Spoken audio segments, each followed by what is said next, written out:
આજે જે લોકાર્પણ અને ખાતમુહૂર્ત થયા છે એમાં આરોગ્યના કામો છે, રમતગમત, તાલુકા ક્ષેત્રનું એક સ્પોર્ટ્સ કોમ્પ્લેક્સ તૈયાર થઈ ગયું છે, એનું આજે લોકાર્પણ થયું છે. શિક્ષણ અને શહેરી વિકાસના કામો, ભરૂચ લોકોના ઇઝ ઓફ લિવિંગમાં વધારો કરશે તેવો મને વિશ્વાસ છે.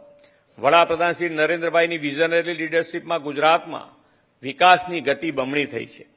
ભરૂચ, અંકલેશ્વર, ઝઘડિયા, દહેજનો આખોય વિસ્તાર ઇન્ડસ્ટ્રીયલ સિટી અને ટાઉન તરીકે પાછલા 2 દાયકામાં આ ડબલ એન્જિન સરકારના પ્રયાસોથી વિકસ્યો છે. અહીંના ઉદ્યોગો લાખો યુવાનો અને દેશના અન્ય રાજ્યોમાંથી આવીને વસેલા લોકોને અનેક રોજગારીના અવસરો પૂરા પાડે છે.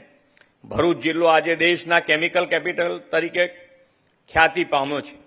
દહેજમાં દેશનો સૌથી મોટો PCPIR કાર્યરત થયો છે. જંબુસરમાં દેશનો પહેલો બલ્ક ડ્રગ પાર્ક આકાર લઈ રહ્યો છે અને દહેજમાં સૌથી મોટો LNG ટર્મિનલનું પણ નિર્માણ થયું છે.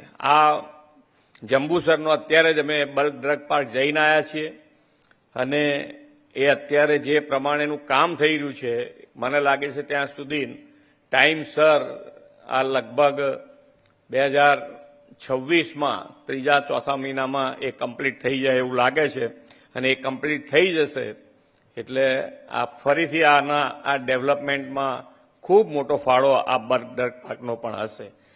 ભરૂચના ઔદ્યોગિક વિકાસને વેગ આપતો દિલ્હી મુંબઈ એક્સપ્રેસ વે તથા લોજિસ્ટિક માટેના વિવિધ કદમો લેવામાં આવ્યા છે.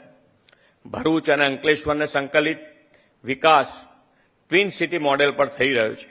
વાલિયા ખાતે ટ્રાઇબલ ઔદ્યોગિક પાર્ક અને agro food park, C food park પણ ભરૂચના આર્થિક અને સામાજિક વિકાસમાં ઉમેરો કરશે.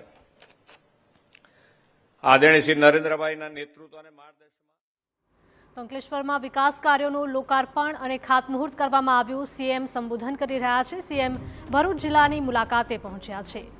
આ સાથે જ 8 વર્ષમાં જીએસટીની આવક નોંધપાત્ર રીતે વધી હોવાનું પણ તેમણે જણાવ્યું હતું.